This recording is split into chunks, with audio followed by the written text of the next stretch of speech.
When she was in high school, Emily Hoisington wanted to adopt a classroom. So the senior and some of her classmates adopted too. I just really felt it on my heart that I just wanted to show these kids some love, and I thought, what a better way to do it than at Christmas time. Last year, that number grew to 46 classrooms, spurring the now college sophomore to establish Charleston Hope, a nonprofit organization that serves Title I schools.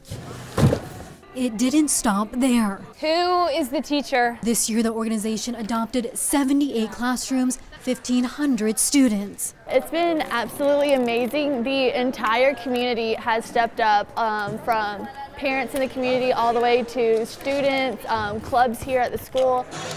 It's definitely a challenge between school and work and doing this. It's a lot of late nights. But like I said, it's all worth it. So I know that right now this is what I'm supposed to do.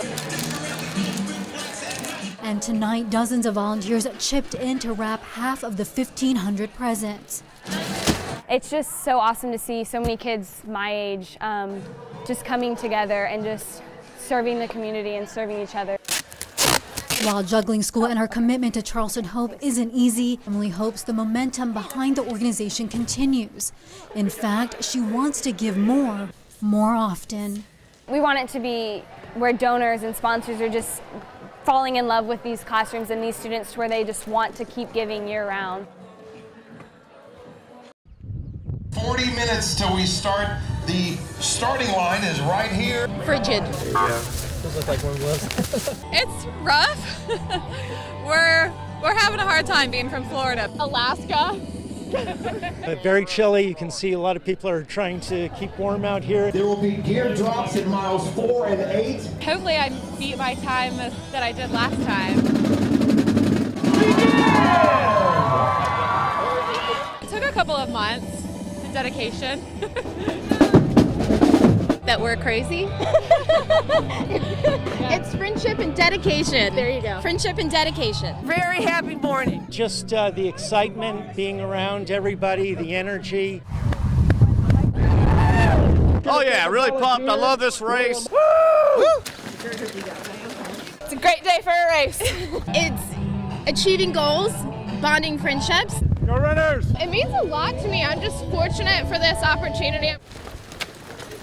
It's beautiful. Course is my favorite course that I've done. This is my 9th half marathon. Good job, this is just one of those good races. It's great, flat, beautiful low country. You can't beat it.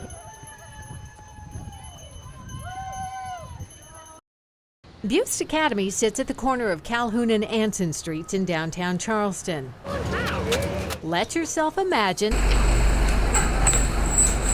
how hundreds of years ago it was the very edge of Charleston. Remnants of that history once lay buried on these grounds, artifacts that could help paint a picture of those days gone by.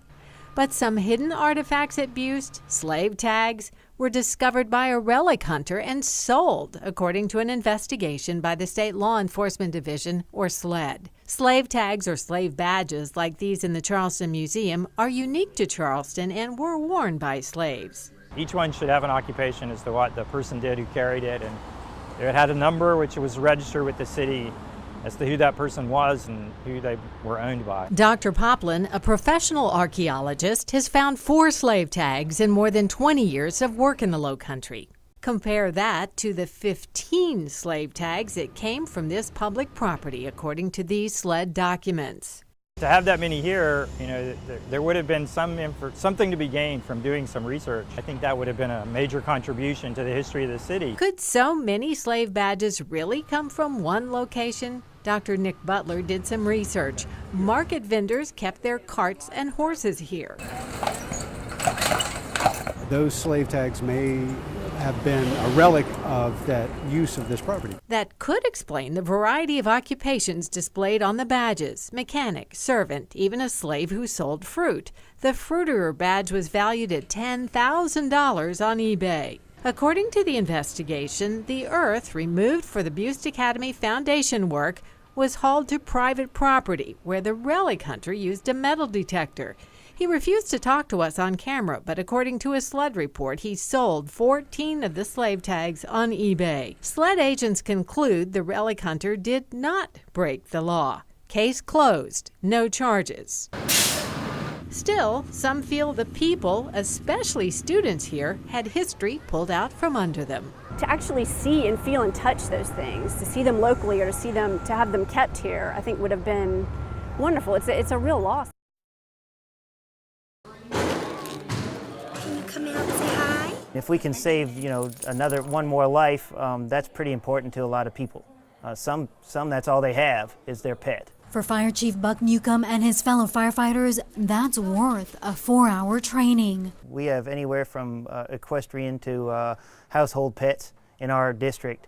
So we get called for everything under the sun, and it's just something else to add to our list that we can provide. Pretty intense when you look at the numbers here. Janae Bowen and Cindy L. are the forces behind Doggy 911 and the Firefighter Cancer Foundation. They travel around the country for trainings like this one at Pimlico Fire Department. You never know when in a career or when in your lifetime you're going to encounter an animal or human in need and combine the two skill sets. That's my good girl. That's my good girl. The trainers say about 60% of pet owners will not evacuate their home without their pet.